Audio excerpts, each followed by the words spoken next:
For the first time since the 1980s, a quarterback was sacked 10 times and threw a pick six.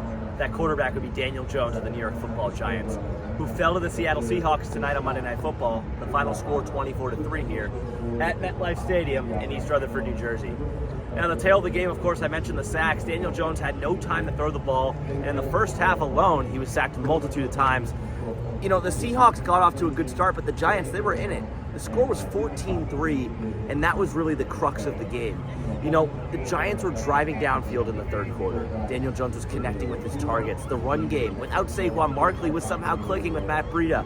The Giants got down to the 5-yard line, and Daniel Jones drops back, pick six. 98 yards down the other way, making it 21-3, and at that point, the game was essentially over. Daniel Jones had no opportunity to throw the ball because his offensive line couldn't give him any chances. No time to throw the ball means his receivers can't get open. No Saquon Barkley means no run game.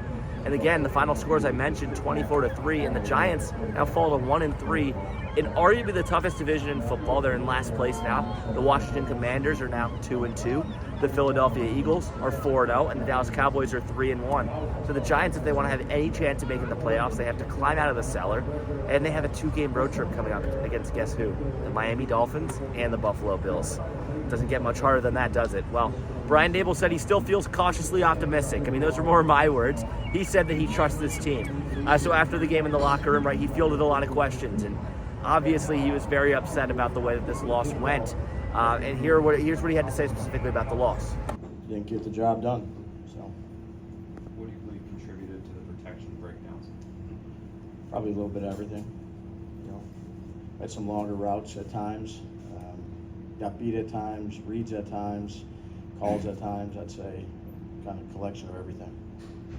What were you trying to show Daniel on the interception? Can't respond to show him the tackle too. I was trying to show him, kind of see what he thought, and then kind of tell him what I saw. Didn't look What like did you you were too think? happy because you kind of tossed the tablet as you walked away. I mean, what was supposed to happen on that route? Was it? Yeah, I'm not going to get into particulars of it. Just we didn't get the job done. As I mentioned earlier, the Giants next week will go on the road and play the Miami Dolphins at 1 p.m. at Miami, and then the following week we'll visit Buffalo on Sunday Night Football. 2 tough road games for the G-Men. If they can even win one, I think they'll consider that road trip a win. They'll return home to play the Washington Commanders in 3 weeks, and I'll be there to cover it, of course. And from now until then, for WFUV Sports, I'm Brij Gautam.